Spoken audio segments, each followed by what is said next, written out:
Welcome, fellow time travelers. Think back to your most embarrassing moment. Yeah, probably traumatizing, but you know what? You're still here to remember it. What if your most embarrassing moment was also your last moment?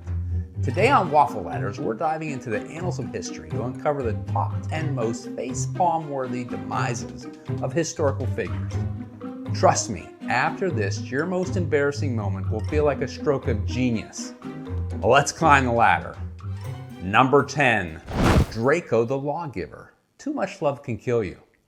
Draco, the original Grim Reaper lawmaker of Athens, was the first legislator in history to establish a written law code. His incredibly strict laws, including the first known death penalty, made him a crowd favorite. How big of a fan favorite? Deadly. The story goes that he was surrounded by his fans at a theater, and they were heaping praise and evidently cloaks and hats and shirts. So many, in fact, that he suffocated.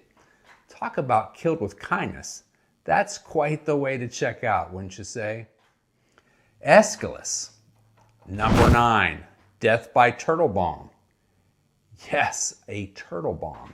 Aeschylus, the Italian father of tragedy plays, met an end so ironic it hurts, like a lot. An eagle carrying a captured turtle was looking for a rock to drop said turtle on.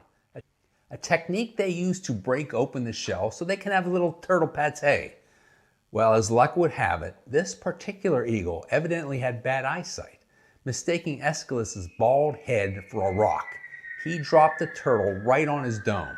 That's right, the man who penned epic tragedy dramas was taken out by a literal turtle missile.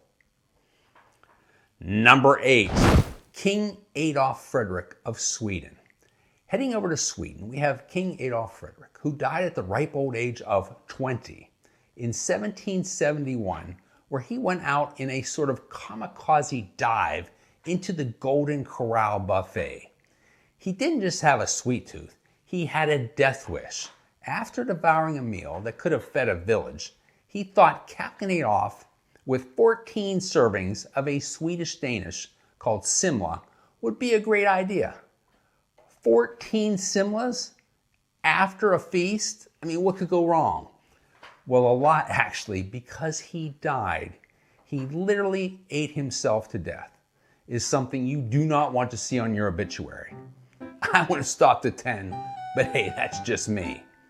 Hey, Dad. Yeah. Here's the 4 donuts you wanted. Well, first off, I didn't want anything till after the shoot. And second off, I wanted 1 donut. No, I'm pretty sure you asked for 4. I have it right here on my phone. well, okay. Okay, I have a sweet tooth. I admit it. All right, 1 couldn't hurt. All right, I'll wait till later. Number 7, Clement Vallandigham.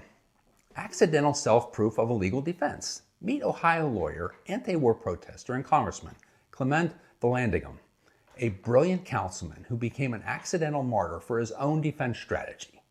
He was a defense attorney for someone who was accused of shooting and killing someone in a barroom brawl.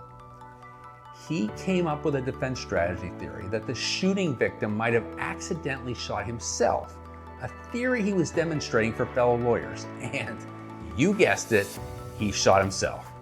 The gun was unknowingly loaded, and he suffered a gunshot which proved fatal. The good news, his theory was successfully used to get a not guilty verdict for the client. Yay!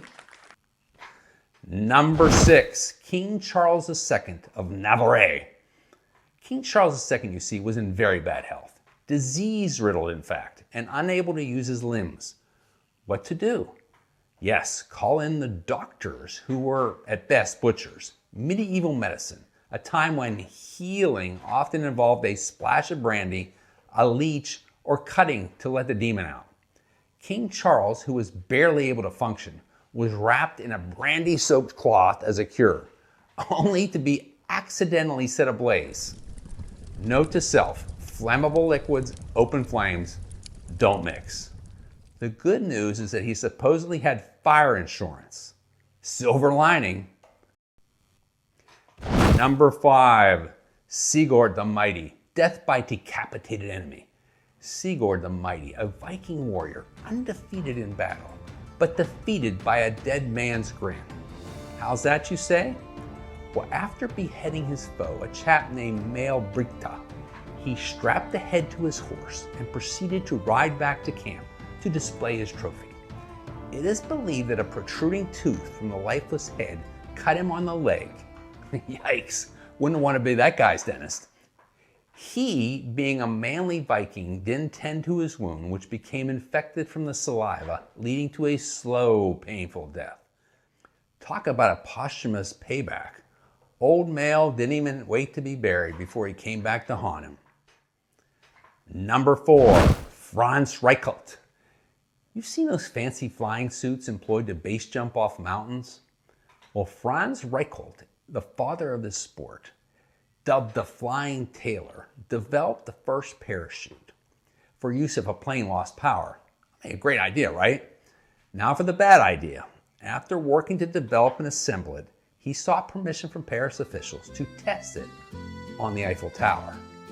Finally, after receiving permission, on the morning of February 4th, 1912, he climbed the tower to give it a go. The test was a monumental failure, as shortly after taking flight, his fight with gravity was lost. His leap of faith turned into a rapid rendezvous with the ground, proving that fashion and flight don't always mix. Number 3, Sir Francis Bacon, death by frozen dinner. You ate these? You know, the delicious treats you can get frozen in the grocery store. Well, now Sir Francis Bacon, no relation to Kevin, English philosopher and early scientist, invented this. Also deemed the father of empiricism, had an extraordinary intellect. Now it is said that you learn from your mistakes, but that didn't happen for Sir Francis. His love of experiment had him stuffing a chicken with snow in an effort to explore refrigeration and its effects on food. Alas, while in the elements, he caught a chill and then a cold, which eventually progressed to pneumonia, and he died. Proving that sometimes curiosity doesn't just kill the cat, it can also take down the scientist who made Marie Callender famous. Number 2, Grigory Rasputin, unkillable until he wasn't. Rasputin, the Russian mystic and faith healer and all-around bad guy, died in a way more akin to a cheesy, unbelievable horror movie. Rasputin had survived an assassination attempt in 1913, a stab wound to the stomach. He recovered, which enhanced his reputation, some thinking him divinely protected. Well, a few years later, a group of nobles hatched a plot to kill him.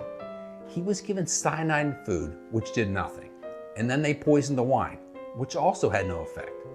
The assassins then shot him, only to have him revive and attack them. After finally subduing and killing him, they had to wrap him in a cloth and threw him into a river.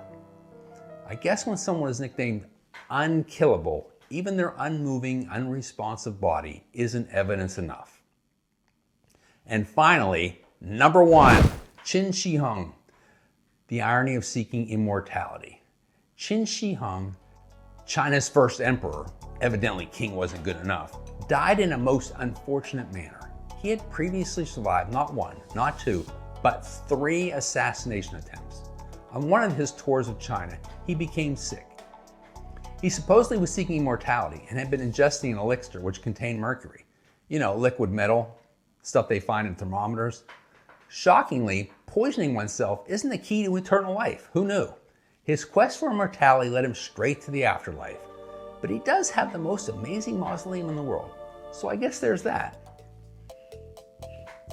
So there you have it, the top 10 dumbest ways historical figures checked out. Next time you do something embarrassing, just remember, at least you didn't die.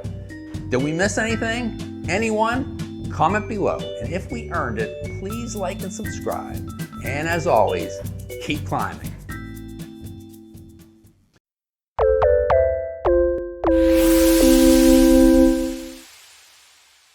And in the morning, I'm making waffles.